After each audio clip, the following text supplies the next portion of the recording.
Сәлеметсіздерме көрермендер. Тігін машинасын іске қосуды, жұмысқа дайындауды үйренетін боламыз. Кабельді розеткеге қосамыз.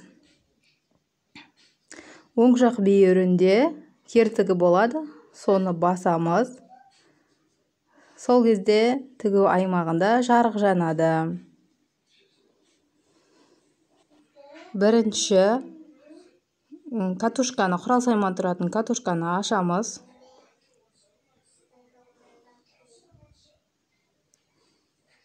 Шөрмектің кертігінен ұстап тартамыз өзімізге қарай. Сол кезде шөрмек алынады. Ішінен жіп орағышты аламыз. Жіп орағыштың кішкене тесігі болады өзінің. Сол жерден жіпті салып аламыз. Жіпті катушкасына саламыз. Арнайы жіптің бағыты бойынша алып келіп, жіп орағышты өзінің шпулькісіне саламыз. Оңға қарай сәл жылжытамыз.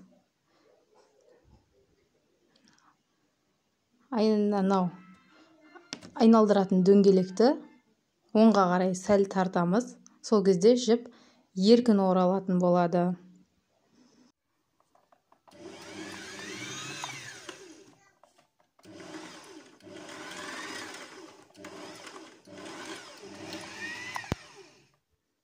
Жіп оралып бітті.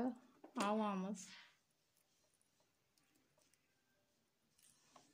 Кішкене жібін былай қиып тастай саламыз.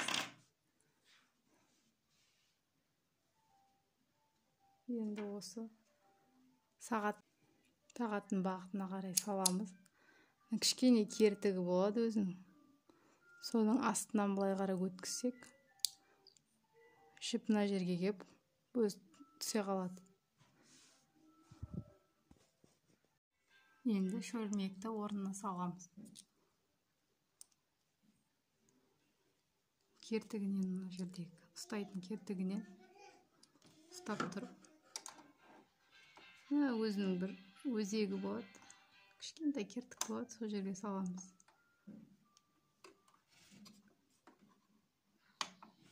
Жабамыз.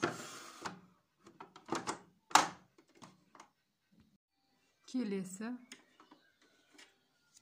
жіпті катушкасына саламыз. Үстіңгі жіп дайындаймыз. Мына кертіктен өткіземіз.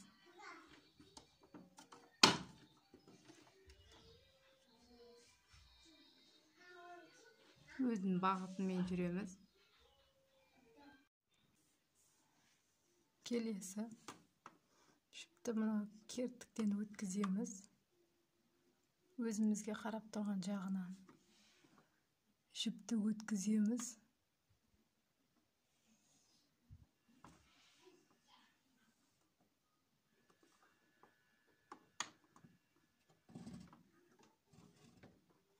Табанды көтереміз. Жанында табан көтеретін ұстайтын жері бар өзінің. Сол жерден көтереміз. Жіпті арқасына жеріп табан түсіреміз. Келесі тігіз тігетін тетіктерді дайындап алайық. Мынау төртте тұрған мынау жоғарғы жіптің тартылысын жауап береді. Ал негізгі жіптің стандартный ада тұрады. Кішкене точкасы тұр ғой. Соған апарып қоясыздар.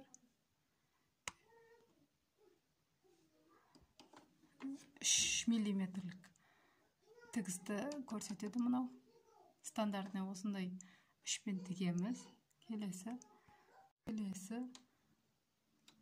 кері жүріс. Мынау тетік бассаңыз артқа жүреді. Келесі тігіп үйренеміз. Рычагты көтереміз, табаннан түсіреміз.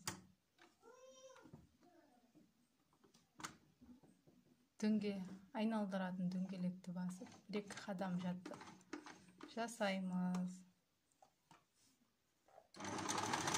Педальді басып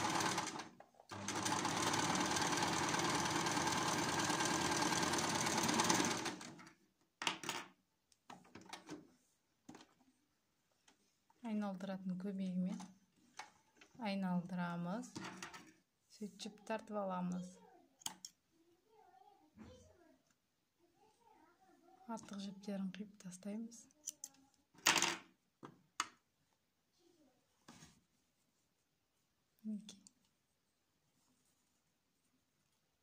Алғашқы тігісімізді орындадық.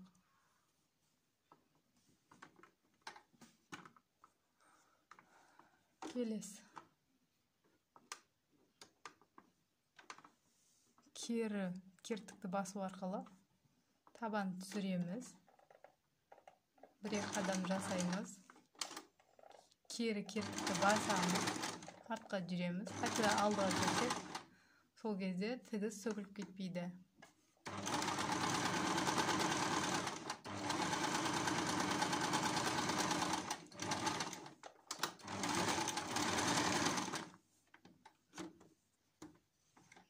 Айналдыратын дөңгелекті бір-екі рет айналдырып шығарып аламыз. Артық жіптерін сөгіп тастаймыз.